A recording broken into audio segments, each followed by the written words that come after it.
तप्त मानस शांत हों, जिनके गुणों के गान में वे वर्धमान महान जिन विचरे हमारे धाम।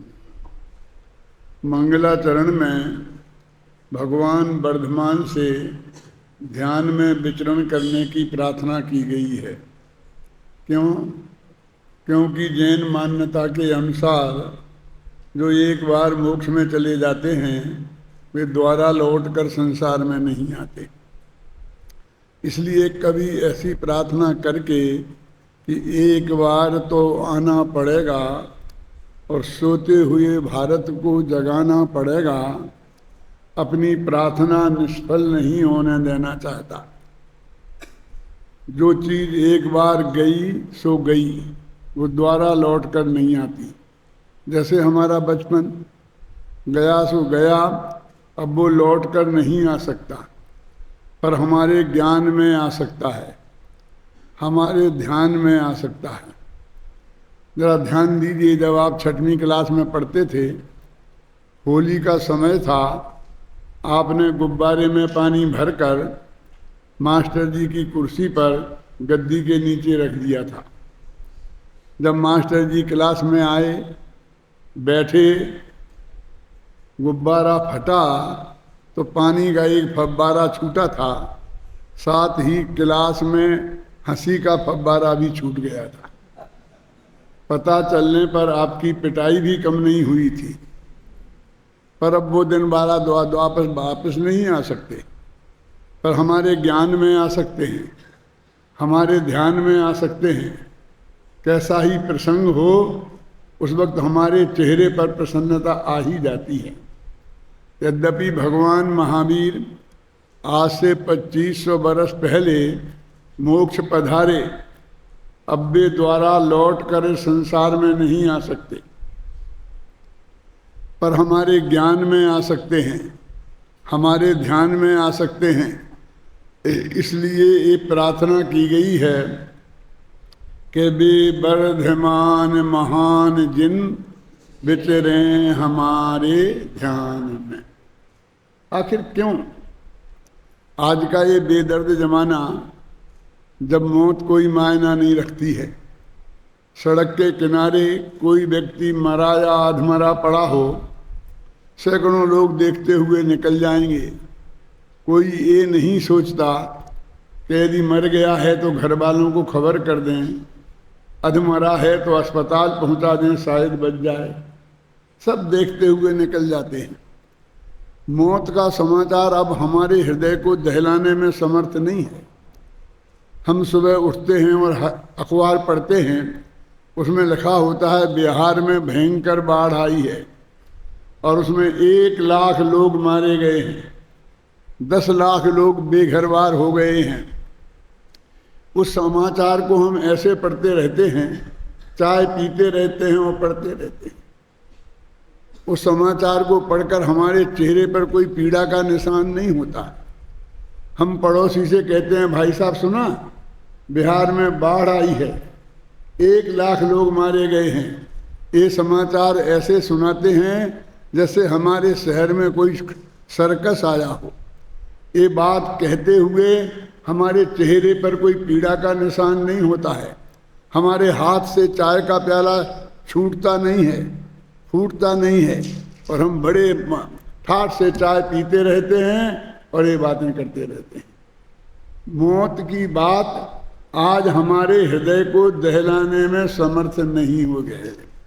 फिर किसी 2500 बरस पहले किसी व्यक्ति ने देह छोड़ी हो और आज हम 2500 बरस बाद गांव-गांव में याद करें कि बे वर्धमान महान जिन विचरे हमारे ध्यान में, क्या आवश्यकता है इसकी?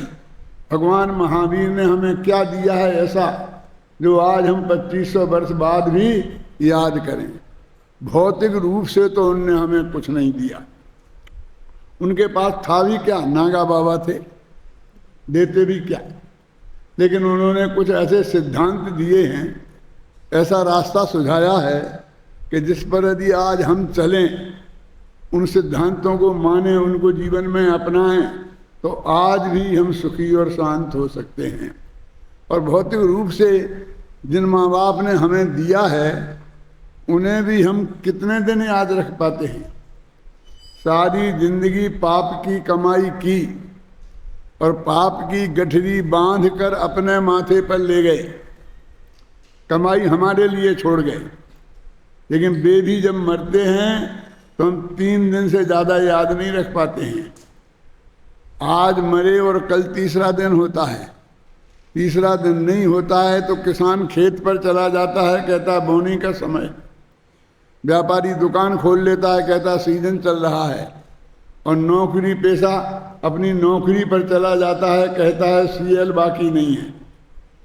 मैंने भौतिक रूप से देने वाले को हम 3 दिन से अधिक याद नहीं रख पाते हैं।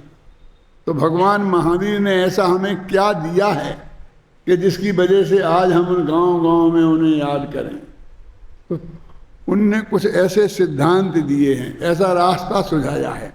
भगवान महावीर ने 2500 वर्ष पहले जो अहिंसा का रास्ता हमें सुझाया था, उसकी आवश्यकता जितनी दुनिया को आज है उतनी महावीर के ज़माने में भी नहीं थी। लोग कहते हैं कि भगवान महावीर आउट ऑफ डेट हो गए हैं। कहाँ वो 2500 वर्ष पुरानी बात आज हमारे किस काम की। 25 वर्ष पहले हमारे पिताजी ने मकान बनाया था, उन्हें बिल्कुल पसंद नहीं था कि घर में लेटरिन बनाई जाए, फिर भी घर के एक कोने में उनने बना दी थी। लेकिन आज हमें वो पसंद नहीं है। हम अपने कमरे में से निकलकर उस लेटरिन में लेटरिन जाएं हमें स्वीकार नहीं है। जंगल में जाना तो बहुत दूर की बात है। और हमने तोड़ फोड़ की उस मकान में। उनने इस तरह खड़े रह के बनाया था जैसे हजारों वर्ष के लिए किले बनवा रहे हैं। लेकिन फिर भी हमने उसकी तोड़ फोड़ करके अपने घर में हर कमरे के साथ में अटैच लेटरिन बाथरूम बना लिए। अब हमारे बेडरूम में तो आ ही गए हैं लेटरिन बाथरूम। और एक दिन ऐसा भी आएगा जब डॉक्टर हमें बेड रेस्ट बताएगा तो बेड भी पर भी आ जाएगा। हमने इतनी तरक्की कर ली है।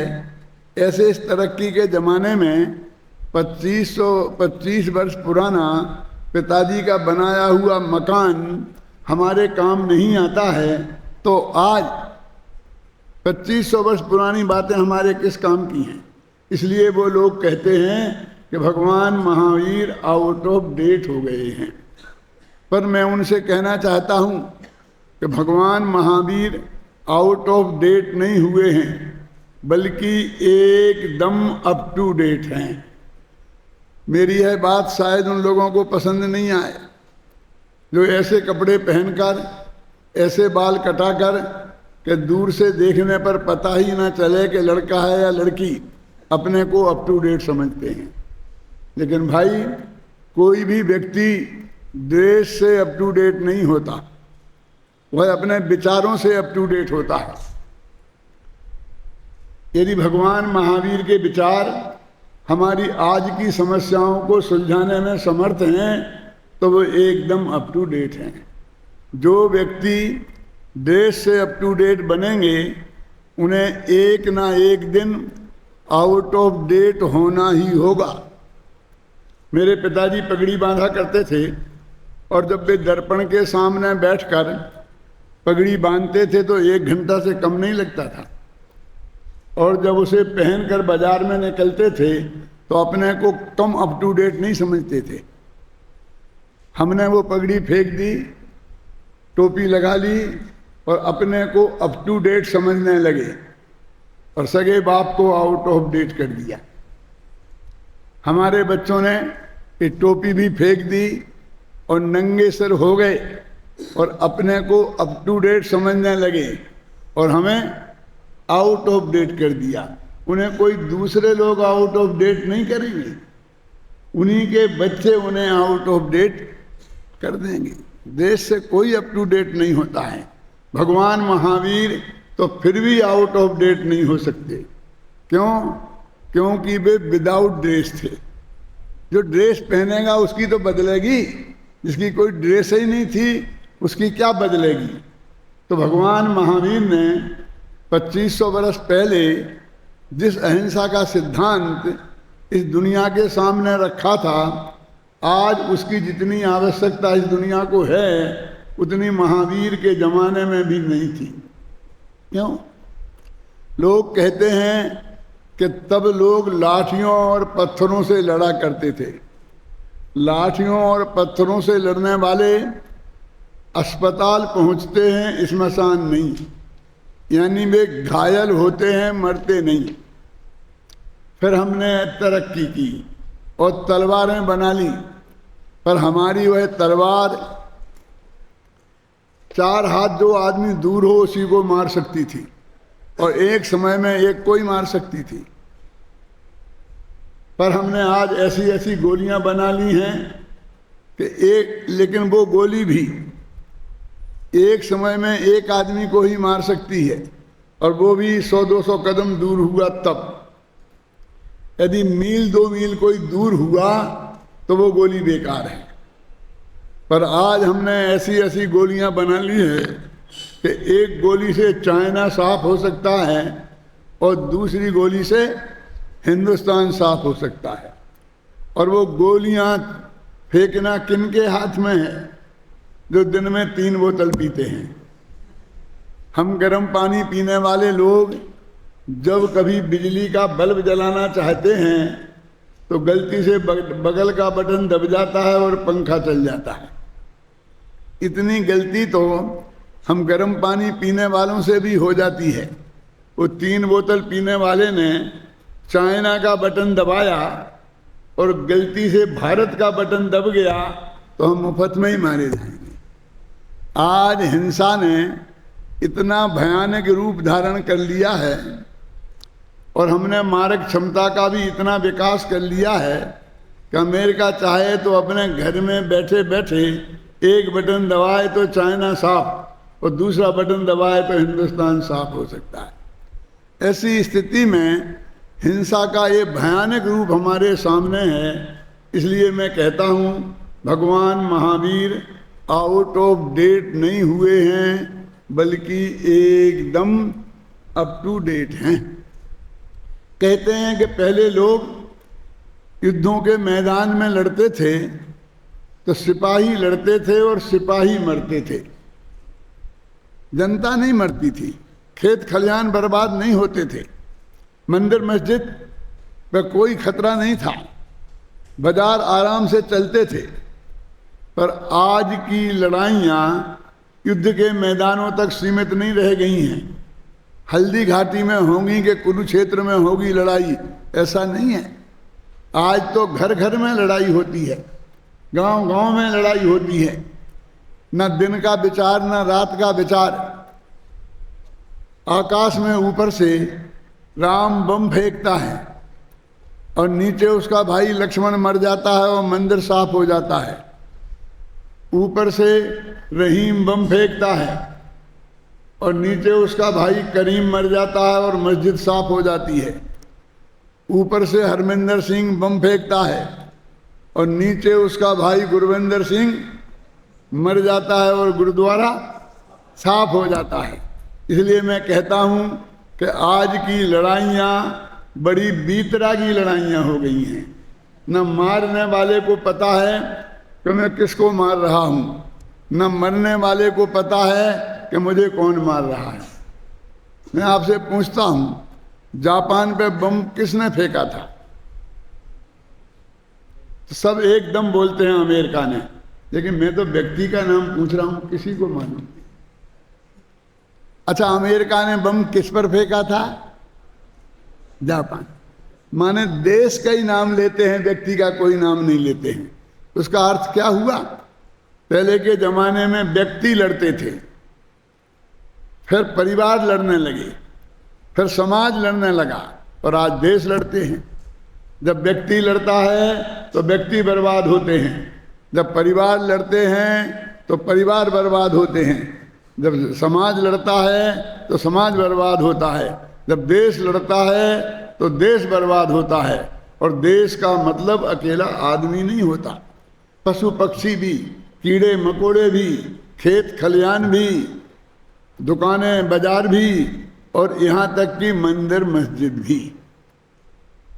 कहने का अर्थ ये है कि आज के युद्ध इतने भयानक हो गए हैं, इसलिए भगवान महावीर की अहिंसा की आवश्यकता इस दुनिया को जितनी आज है उतनी महावीर के ज़माने में भी नहीं थी। इसलिए भगवान महावीर आउट ऑफ डेट नहीं हुए, बल्कि एकदम अप टू डेट हैं।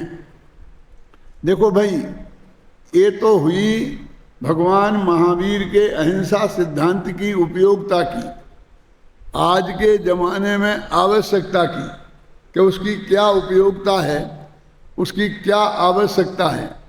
पर असली प्रश्न तो ये है कि भगवान महावीर की दृष्टि में वास्तविक अहिंसा क्या है, वास्तविक हिंसा क्या है, हिंसा और अहिंसा का वास्तविक स्वरूप क्या है। तो उसके बारे में वो कहते हैं, एक बार कुछ शिष्यगण महर्षि व्यास के पास पहुँचे और उनने कहा, महाराज आपने 18 पुराण लिखे हैं, वे भी संस्कृत भाषा में, इतने इतने मोटे मोटे पोथन ने, उन्हें कौन पढ़े। हमारे बच्चे तो हिंदी गुजराती भी नहीं जानते हैं, ये संस्कृत भाषा के पुराण कौन पढ़े। और इतने लंबे चौड़े पुराणों को पढ़ने की फुर्सत किसे है। आप ऐसा कीजिए ना कि इन पुराणों में आपने क्या लिखा है वो 1.5 लाइन में हमें बता दीजिए। तो उन्होंने कहा, सुनो, 18 पुराणेषु व्यासस्य वचनद्वयम् परोपकारः पुण्याय पापाय परपीडनम्। 18 पुराणों में महाकवि व्यास ने 2 ही बातें लिखी हैं कि दूसरों को पीड़ा पहुंचाओगे तो पाप होगा, यदि दूसरों का उपकार करोगे तो पुण्य होगा। इतना जान लो, इतना मान लो और जीवन में अपना लो तो समझ लेना 18 पुराणों का सार तुम्हारी समझ में आ गया। भगवान महावीर के शिष्य भी उनके पास पहुंचे कि महाकवि व्यास ने तो अपने शिष्यों को 18 पुराणों का सार बता दिया, हमें भी आप बता दीजिए। आपके इतने मोटे मोटे पोथन ने संस्कृत प्राकृत भाषा के समय सार, गोमट सार, ये हमें पढ़ने की फुर्सत नहीं है। और हम तो कॉन्वेंट की संतान हैं जिन्हें अपनी मातृभाषा भी नहीं आती है, तो तुम्हारी संस्कृत प्राकृत तो हम कहाँ से जानेंगे। तो हमें भी आप 1.5 लाइन में इनका सार बता दीजिए कि जैन धर्म का सार क्या है। तो उन्होंने कहा, तुम भी सुनो। अप्रादुर्भाव खलु रागादीना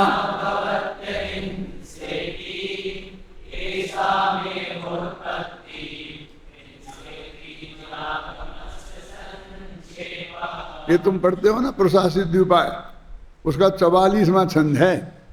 ऐसी ही एक प्राकृत की गाथा कसाय पहाड़ में भी आती है। ये तो उनका अनुवाद है एक तरीके से। मैं ये कहना चाहता हूँ कि जैन दर्शन की खास बात है कि जितना हमारे पुराने से पुराने शास्त्र मौजूद हैं उन सब में ये गाथा मौजूद है।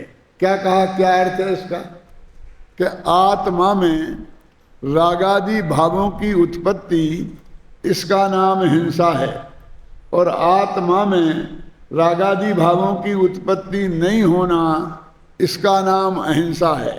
यही जनागम का सार है। आया समझ में शांति जी? मेरी समझ में तो नहीं आया। भगवान महावीर क्या कहते हैं, हर बात में आत्मा आत्मा लगा देते हैं।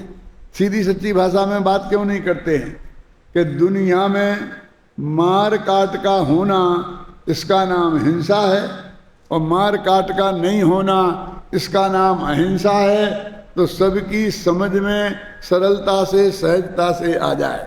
लेकिन इनकी तो आदत ही खराब हो गई है ना, हर बात में ने आत्मा लगाना है कि आत्मा में राग आदि की उत्पत्ति, इसका नाम है हिंसा। और आत्मा में राग आदि की उत्पत्ति नहीं होना, इसका नाम है अहिंसा। और यही जिनागम का सार है। ये इस परिभाषा में आत्मा शब्द का उपयोग क्यों किया है? आत्मा शब्द पे ही ऐतराज है ना, हर बात में आत्मा लगा देते हैं। तो कहते हैं हिंसा सबसे पहले आत्मा में पैदा होती है, मन में पैदा होती है। और जब मन में नहीं समाए तो वाणी में आती है, और वाणी से काम नहीं चले तो हाथ उठता है। ये नियम है। तो भगवान महावीर ने सोचा कि चोर के से निपटने की अपेक्षा चोर के अम्मा से ही निपट लो ना, कि चोर पैदा ही नहीं हो। जब आत्मा में ही हिंसा पैदा नहीं होगी तो वाणी में कहाँ से आएगी, और वाणी में नहीं होगी तो क्रिया में कहाँ से आएगी। इसलिए उन्होंने इस परिभाषा में आत्मा शब्द का उपयोग किया। एक बार हिंसा यदि आत्मा में पैदा हो जाए तो वो वाणी में आए बिना नहीं रहती है, और क्रिया में भी आए बिना नहीं रहती है। इसलिए उनने सोचा कि हम आत्मा में ही पैदा ना हो ऐसा इंतजाम करें ना। देखो, एक मास्टर जी थे, उनने कहा अपनी मास्टरनी से कि आज जरा खाना जल्दी बनाना, स्कूल जल्दी जाना है। तो मास्टरनी बोली आज खाना जल्दी नहीं बन सकता है। कि क्यों? कि मंदिर में एक दुबला पतला पंडित आया है जयपुर से, उसका व्याख्यान होगा, पहले मैं उसका व्याख्यान सुनने जाऊंगी, बाद में खाना बनाऊंगी। मास्टर जी का माथा मास्टरनी के तवा से ज्यादा गर्म हो गया। बेचारी मास्टरनी घबराई और जल्दी जल्दी प्रवचन छोड़ के आई, जल्दी जल्दी रोटी बनाई, पर मास्टर जी का माथा मास्टरनी के तवा से ज्यादा गर्म हो गया था, तो बिना रोटी खाए स्कूल चले गए। क्या हुआ होगा? अब मास्टरनी को कितना गुस्सा आया होगा, लेकिन क्या करती, मास्टर जी तो चले ही गए। घर में बेचारे बच्चे थे तो उन्होंने उनकी धुनाई शुरू कर दी। एक दफे हिंसा हृदय में पैदा हो गई तो वो कहीं ना कहीं जरूर निकलेगी। गुस्सा तो मास्टर जी को भी कम नहीं आ रहा था, पर वहां ना घर के बच्चे थे ना पत्नी थी। क्या करते, पराए बच्चे थे, तो उनने उनकी धुनाई शुरू कर दी। इसलिए कहते हैं कि हिंसा हृदय में पैदा ही ना हो, इसलिए भगवान महावीर ने उसमें आत्मा शब्द का उपयोग किया। वैसे ही नहीं किया कि जहाँ असलियत में इसकी उत्पत्ति का स्थान है तब हमें रोकना चाहिए। बहुत ऐसी लोग वगैरह में गुस्सा आता है, महाराज के पास गई कि महाराज जी मुझे बहुत गुस्सा आता है तो क्या करें। तो उनने कहा कि जब गुस्सा आए तो एक गिलास में पानी पीना, और पी करके ना अंदर ले जाना ना बाहर निकालना, वो में रखना। कि कब तक? कि जब तक गुस्सा शांत ना हो जाए। क्या हुआ? क्योंकि मुंह में पानी रखा तो बोलना बंद हो गया। तो ये बोलती थी तो सामने वाली बोलती थी, सामने वाली बोलती थी तो ये जवाब देती थी, झगड़ा बढ़ता था। और जब वो रहा तो नहीं हुआ। तो हम तो ऐसे बाहर बाहर से इलाज करते हैं कि मुंह को बंद कर दो, बोलना बंद कर दो। बोलने के बंद करने से क्या होता है?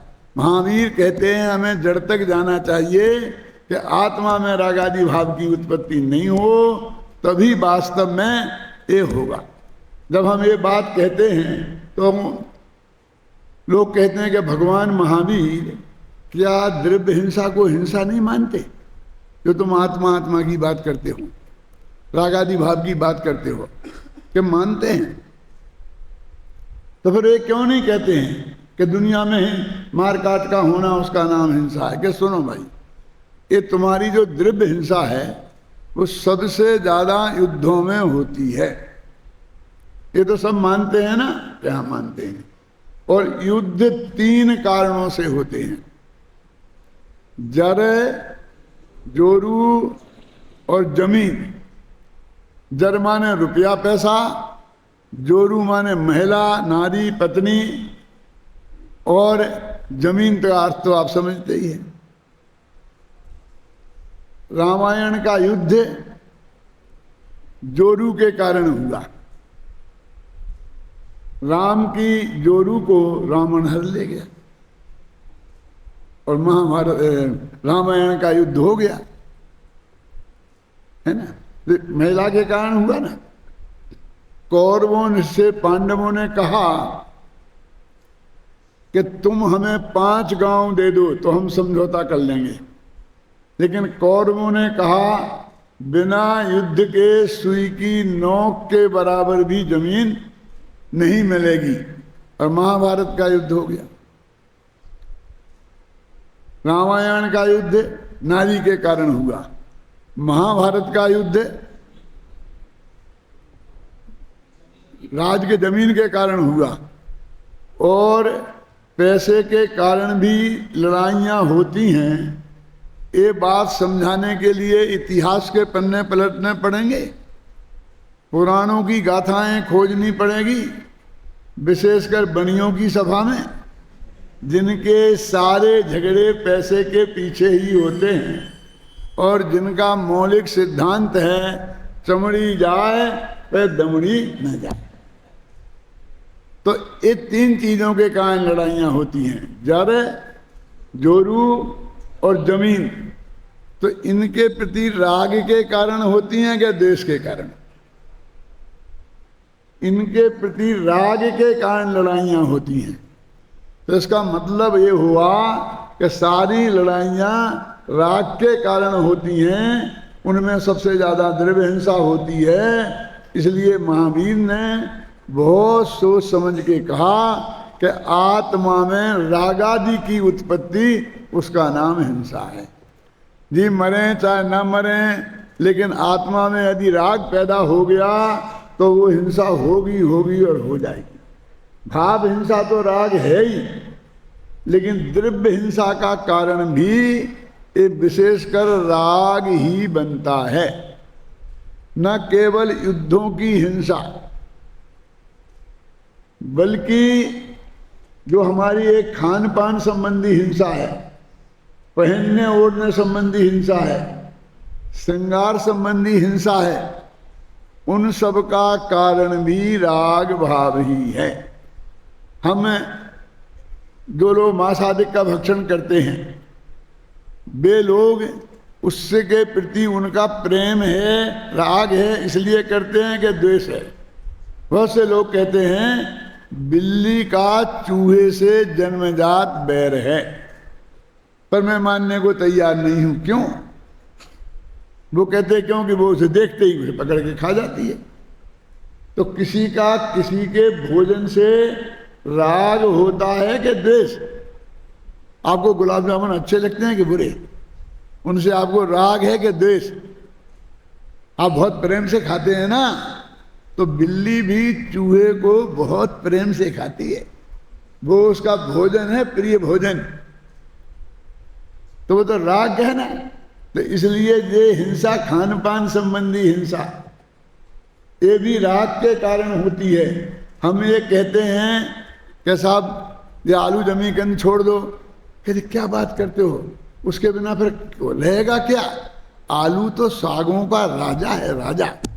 उनके अच्छा, हमें तो पता ही नहीं था कि इन सागों में भी कोई राजा प्रजा होते हैं, ये सब होते हैं। राजा है कि हाँ राजा है। तो मैंने कहा राजा को क्यों खाते हो, प्रजा को खाओ ना। मेरे कहने का अर्थ है कि जानते हुए भी कि अनंत जीव हैं इसमें, और हम खाते हैं तो वो राग के कारण खाते हैं ना। तो ये खान पान संबंधी हिंसा भी राग के कारण है। ये पहनने ओढ़ने संबंधी हिंसा, ये बहनें सिल्क की साड़ियाँ पहनती हैं, जानते हैं 1 मीटर सिल्क बनाने में 5000 कीड़ों को चाय जैसा उबालना पड़ता है। इनकी 5-6 मीटर की साड़ी में 25-30 हजार कीड़े मरते हैं। तो वे सिल्क की साड़ियाँ जो मैंने पहनती हैं वो प्रेम से पहनती हैं कि गुस्से में? तो ये जो पहनने ओढ़ने संबंधी हिंसा है वो भी राग के कारण ही होती है।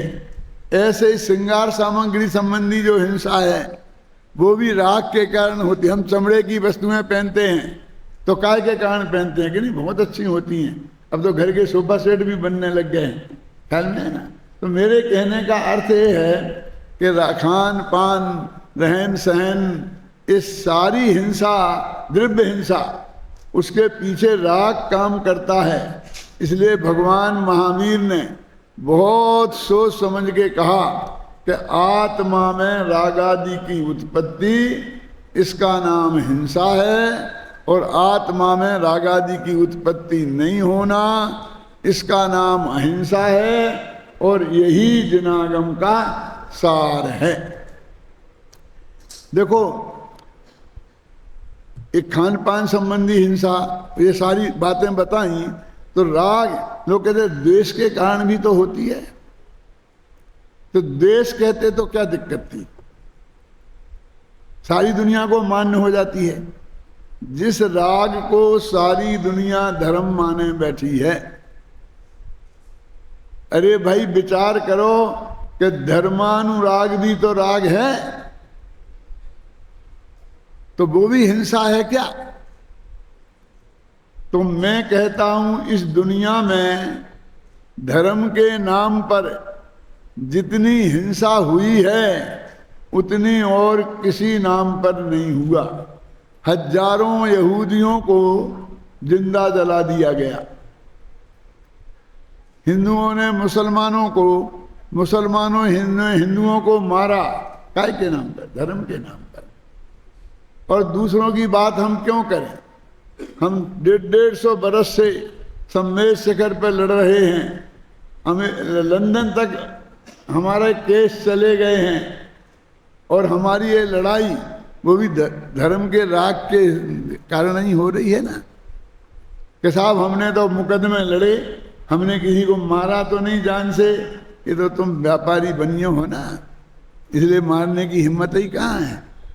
जो लड़ाई तुम लड़ सकते हो उसमें तुमने कोई कसर नहीं छोड़ी। मेरे कहने का अर्थ ये है कि धर्म के नाम पर भी जितनी हिंसा इस दुनिया में होती है वो और किसी नाम पर नहीं होती है। इसकी वजह से धर्म भी बदनाम हो गया।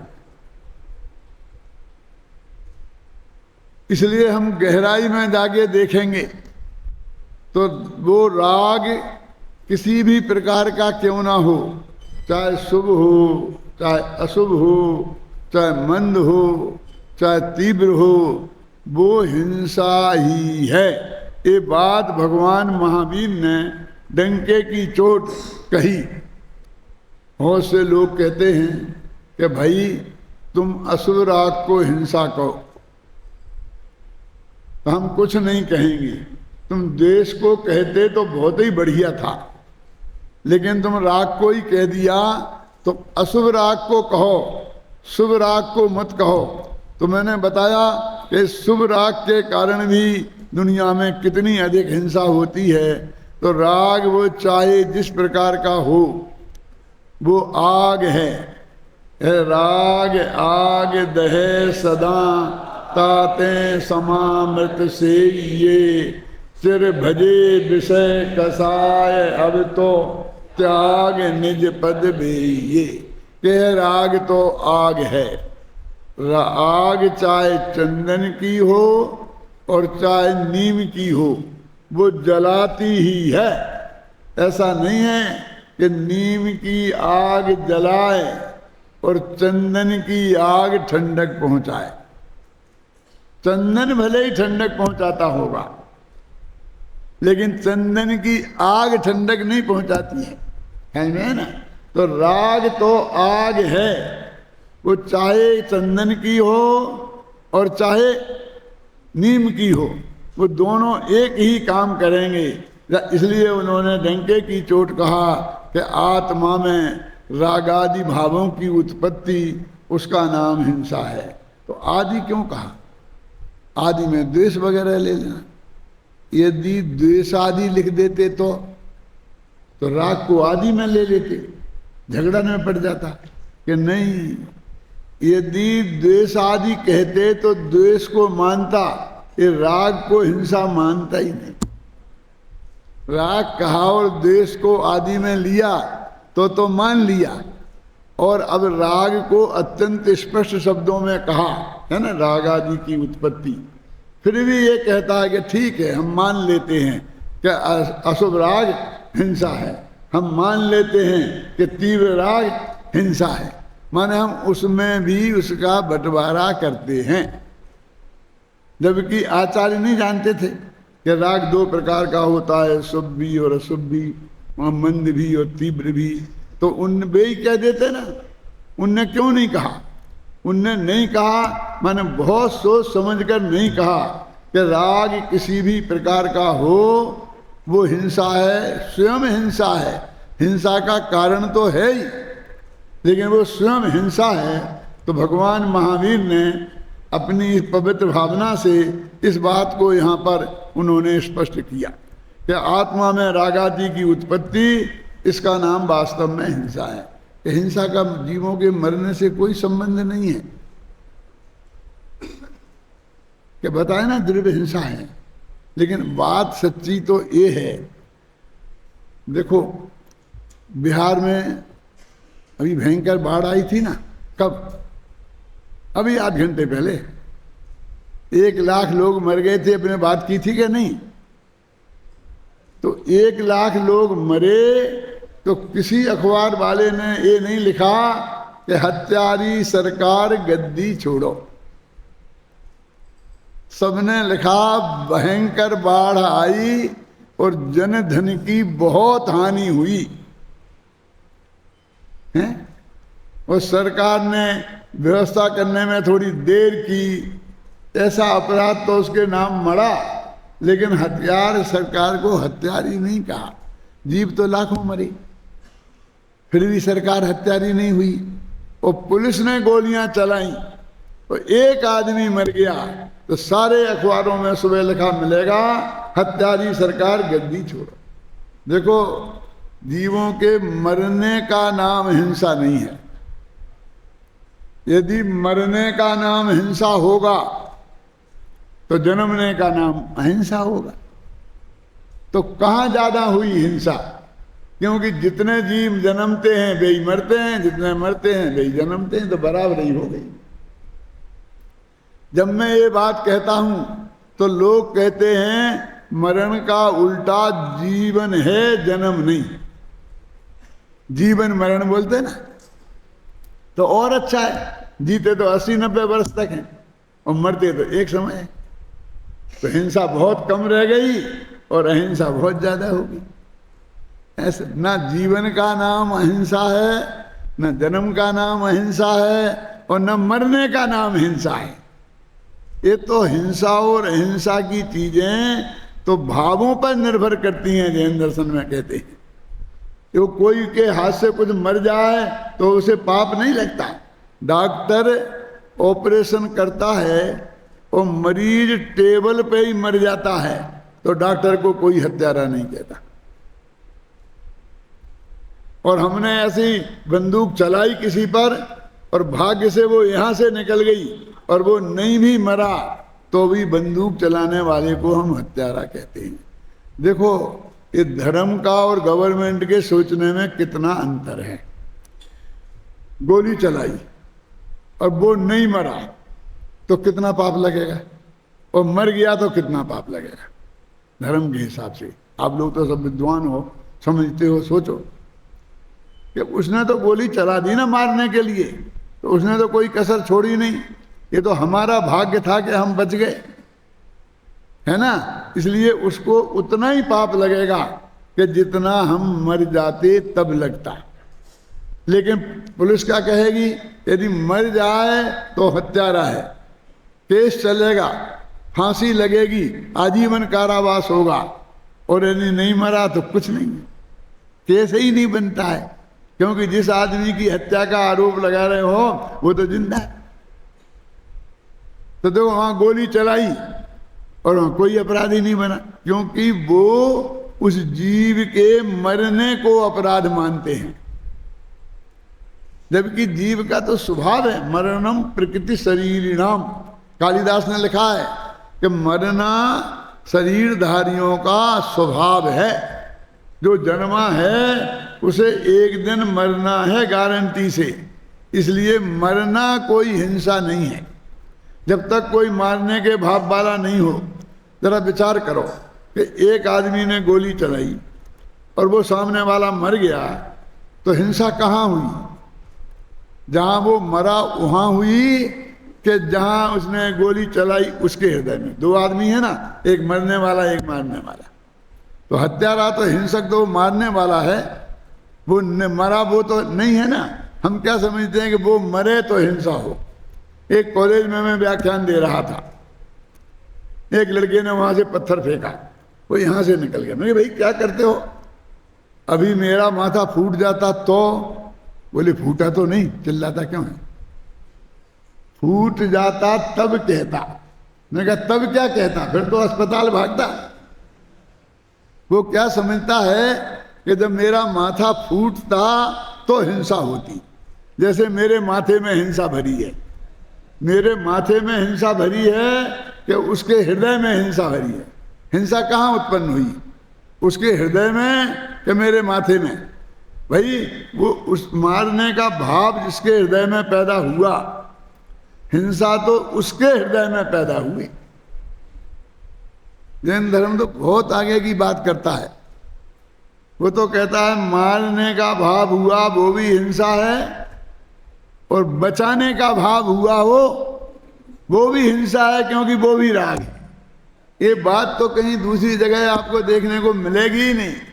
इसलिए तो महात्मा गांधी ने लिखा कि अन्य दर्शनों की अहिंसा जहाँ समाप्त होती है, जैन दर्शन की अहिंसा वहाँ से आरंभ होती है। कि भाई ये तो बात जची नहीं, मारने का भाव भी हिंसा और बचाने का भाव भी हिंसा, ये बात तो जची नहीं। क्यों? इसलिए कि हम मार सकते नहीं और मारने का भाव करते हैं, इसलिए बात झूठी हुई ना। और बचा सकते नहीं और बचाने की भाव करते हैं, तो वो भी झूठी हुई कि नहीं? फिर सोचना, हमने 50 और 50 कितने होते हैं? तो एक आदमी ने कहा 99 और दूसरे ने कहा 101। कौन सच्चा है कौन झूठा है? 99 कहने वाला झूठा है, 101 कहने वाला सच्चा है। कि जरा ज्यादा झूठा है वो कम झूठा है। क्यों? बोलो, हमें आपके 100 रुपया देने थे तो हमने 101 दे दिए, तो कोई गलती की क्या? और 99 दिए तो हाँ, ये तो गलती। यानी हम भूल जाते हैं, यानी 100 माने 100, 99 भी उतनी बड़ी गलती है और उसका 100 भी उतनी, 101 भी उतनी ही बड़ी गलती है। गणित के हिसाब से आपको दोनों में 0 नंबर मिलेगा। ऐसा नहीं कि आपने तो ज्यादा बताए तो अच्छी बात है, ऐसा नहीं चलता है। तो जब हम पर में कुछ कर ही नहीं सकते, देखो ना हिंदू धर्म के हिसाब से, न जैन धर्म के हिसाब से, न मुस्लिम धर्म के हिसाब से, किसी के हिसाब से भी ये बात, वो लोग कहते हैं कि प्रत्येक जीव कोई दूसरे का भला बुरा कर ही नहीं सकता। दो बातें हैं। वे कहते राम की मर्जी के बिना पत्ता नहीं हिलता। मुसलमानों से कहो तो कहते खुदा की मर्जी के बिना पत्ता नहीं हिलता। ईसाइयों के पत्ते गॉड हिलाया करता है, जैनियों के पत्ते कौन हिलाएगा? तो हम कहते हैं कि उस सामने वाले का अच्छा या बुरा हुआ तो तुमने किया कि राम की मर्जी से हुआ। तुम सीधे राम को चैलेंज कर रहे हो, जबकि शास्त्रों में तो ये लिखा है ना, हिंदुओं के शास्त्रों में, कि राम की मर्जी के बिना पत्ता नहीं हिलता। हुई है वही जो राम रचि राखा, वही होगा जो राम ने सोच रखा होगा, कि जो राम के ज्ञान में आया होगा। मुसलमान कहते हैं खुदा ने सोच देखा होगा, यहाँ नीच चाहे हिंदू हो, चाहे मुसलमान हो, चाहे ईसाई हो, ये तीनों ही व्यक्ति ये बात मानने को तैयार नहीं है कि तुम दूसरे को मारते जलाते हो, कि मार जला सकते हो। उनके धर्म में तो नहीं है, बेचाहे जो कुछ माने। जैनी धर्म में भी नहीं है, जैन धर्म में भी नहीं है, लेकिन जैनी भी तो मानते हैं कि मैंने दूसरे का भला बुरा किया। ऐसा जैनियों के मानने से थोड़ी हो जाता है। कोई हिंदू ने मान लिया इसलिए उसके मानने से थोड़ी हो जाता है। उनके शास्त्रों में तो जो बात लिखी है ना, तो ये कहा कि जो हम पर का कुछ कर नहीं सकते फिर भी हम उसका करने की सोचते हैं, तो सबसे पहले तो वो पर के काम में हस्तक्षेप हुआ। सबसे बड़ा अपराध तो ये है कि हम तो अच्छा करने की सोच रहे थे, हम तो अच्छा करने की सोच रहे थे। क्यों? आपके सूने घर में हम घुस जाएं और फिर पुलिस आगे हमें पकड़ ली, आप लोगों ने पकड़ ली, क्या हम तो आपका वो नल खुला था ना इसलिए उसे बंद करने गए थे। क्यों? कोई मानेगा कि आपको ये अधिकार था क्या हमारा नल चलने देते? तुम क्यों गए थे? यदि वो चोरी करने गया हो तो भी उतना ही बड़ा अपराध, और चाहे वो नल बंद करने गया हो तो भी उतना बड़ा अपराध। बिना पीछे पूछे सूने घर में तुम क्यों गए? समझ में आया ना? तुम्हें सूने घर में नहीं जाना चाहिए था, तो अपराध तो ये है कि तुम सूने घर में गए। ख्याल में आई ना? वो कहता है कि हम तो अच्छे काम के लिए गए थे। नहीं, दुनिया में भी ऐसे अच्छे बुरे के निर्णय नहीं होता, सत्य असत्य के आधार पर होता है। इसलिए कहते हैं कि जब हम परद्रव्य में कुछ भला बुरा कर ही नहीं सकते हैं तो उसमें करने का भाव करना, चाहे वो अच्छे करने का करना हो चाहे बुरे करने का करना हो, वो अच्छा नहीं है। देखो, जब हम ये बात कहते हैं तो बहुत लोग कहते हैं कि आपने बहुत बढ़िया बात बताई, लेकिन अकेला हमारे मानने से क्या होगा? अकेला चना तो भाड़ फोड़ नहीं सकता। तुम सारी दुनिया को ये बात समझा के आओ, यदि वो मान लेंगे तो फिर हम भी मान लेंगे।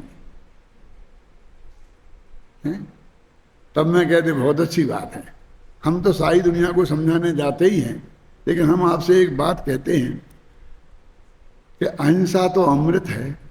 व्यक्ति खाएगा तो व्यक्ति सुखी होगा, परिवार अपनाएगा तो परिवार सुखी होगा, समाज अपनाएगा तो समाज सुखी होगा, देश अपनाएगा तो देश सुखी होगा। इसलिए दूसरों की बातों पर टालने की बजाय चैरिटी बिगिन फ्रॉम होम, भले काम को अपने घर से ही आरंभ कर देना चाहिए। इस सिद्धांत के अनुसार अहिंसा को हमें बिना किसी मीन मेघ निकाले अपने जीवन में आरंभ कर देना चाहिए। सभी लोग अहिंसा सिद्धांत का पालन करके स्वयं सुखी शांत हों और जगत में भी शांति स्थापना में योगदान दो। इस मंगल भावना के साथ मैं अपनी बात समाप्त